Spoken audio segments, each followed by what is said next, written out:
Montlick & Associates proudly presents the Montlick Military Salute of the Week. I was actually volunteering with the music department at a local high school when Marine Corps recruiter came to talk to the band students about the musical opportunities within the Marine Corps, and I thought it would sound like an interesting thing to try next and decided to enlist. Well, I was currently in a job that, I was finishing up my degree in a field of study that I didn't particularly want to pursue at that time.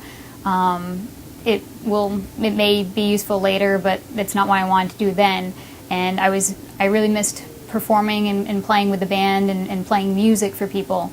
And the recruiter came and told me what I wanted to hear, and so I decided to enlist to play music. I play euphonium. It's also known as a baritone horn. They're very similar. It's a low brass instrument that looks a little bit like a tuba, but it sounds an octave higher. It's been very interesting.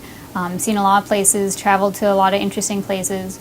Some of my favorites were performing for the Statue of Liberty's reopening when they reopened the Crown a couple years ago on the 4th of July. I also performed at Marine Week in Boston 2010 and St. Louis 2011.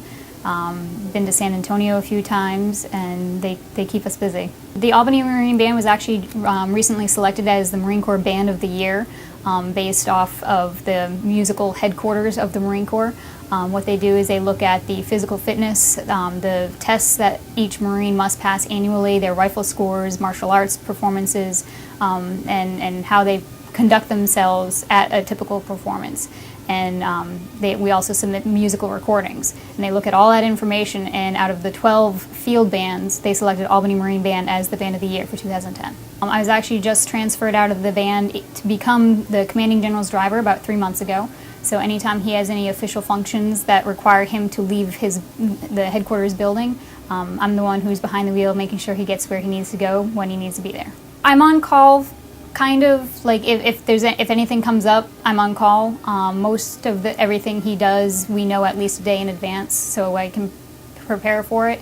But there's also a lot of administrative duties, scheduling his travel, submitting paperwork, making sure the office, helping others make sure that the office runs smoothly. So that's not, I don't just sit around and twiddle my thumbs waiting for him to go somewhere. So the Marine Corps uses its resources wisely. I would have to say I can't pick from a single musical performance, but any time that we have veterans who served in Korea or Vietnam or really any combat arena, they come up to us with tears in their eyes and say, "Thank you so much for playing that song," whether it's Stars and Stripes or Semper Fidelis. At the end of most performances, we do what we call Armed Forces 72, and it's a salute to every service, and we play the melody from every service song, and then give those veterans the opportunity to stand up and be recognized for their service. And it's a really powerful, moving time in our performances. It has a lot of different opportunities. Definitely research what they want to do first, look at the different jobs that are available, and see if they can work with a recruiter to get what they want. I know a lot of recruits go to boot camp not having any idea what job they'll go into, because that's the Marine Corps will dictate where they get put. But it's a valuable experience, even if you don't want to go in and do 20 years. Even for me, just having done 4 so far, it's been a valuable experience. I don't regret it at all. Some days are hard, some days are fun, and just like any job, there's ups and downs, but absolutely enjoy it. Fantastic.